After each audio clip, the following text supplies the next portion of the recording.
बिस्मिल्लाहिर्रहमानिर्रहीम। अस्सलाम वालेकुम दोस्तों, कैसे हैं आप सब। फ़िरौनियों पर आने वाले अज़ाबात।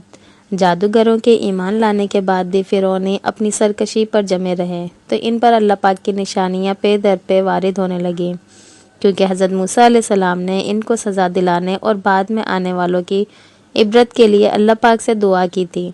चुनांचे इन पर 5 अज़ाबात आए जिनका ज़िक्र इस आयत में है।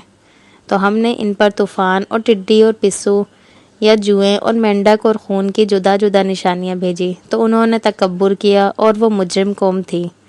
फ़िरौनियों पर आने वाले 5 अज़ाबात। नंबर 1, तूफ़ान इतनी कसरत से बारिश हुई कि फ़िरौनियों के घरों में पानी गले गले खड़ा हो गया। जो बैठा वो डूब गया और जो खड़ा रहा इसके गले गले पानी रहा।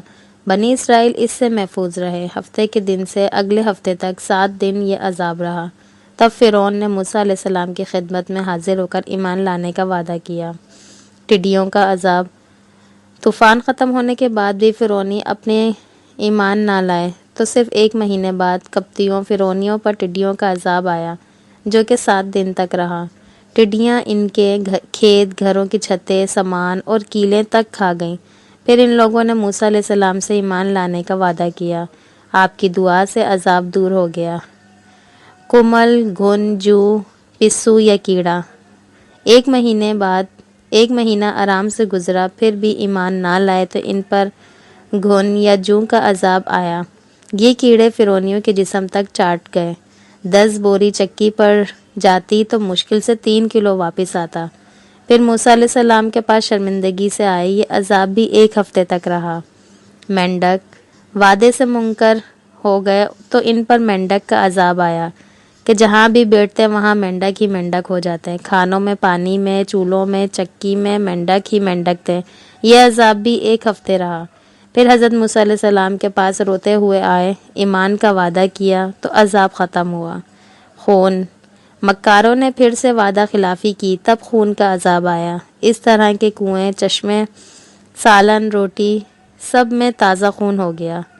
फ़िरौन ने हुक्म दिया कि कप्ती इसराइली के साथ एक बर्तन में खाएं, तो इसराइली की तरफ शोरबा और इसकी तरफ खून होता। अगर इसराइली के बर्तन से पानी कप्ती के बर्तन में डालते तो आते ही खून हो जाता। यहाँ तक कि इसराइलियों से फ़िरौनियों ने अपने मुंह में कुल्लियाँ करवाईं, तो इसराइली के मुंह में पानी होता, कप्ती के मुंह में पहुंचकर खून हो जाता। तो दोस्तों, हमें अल्लाह पाक की नाफरमानियों से बचते हुए फ़राइज़ और दीगर नेक अमाल करने चाहिए, ताकि अल्लाह पाक और रसूल सल्लल्लाहु अलैहि वसल्लम की नाराज़गी से बचा जा सके। तो दोस्तों, आपको वीडियो कैसी लगी लाजमी बताइएगा। अपनी दुआओं में मुझे भी याद रखिएगा। अल्लाह ताला हमें नेक अमल करने की तौफीक अता फ़रमाए। जो मेरे चैनल पर नए हैं तो लाजमी सब्सक्राइब करके जाइएगा, और जिनको वीडियो पसंद आई हो लाइक लाजमी करिएगा। इंशाल्लाह फिर मिलते हैं नेक्स्ट वीडियो में। तब तक के लिए अल्लाह हाफिज़।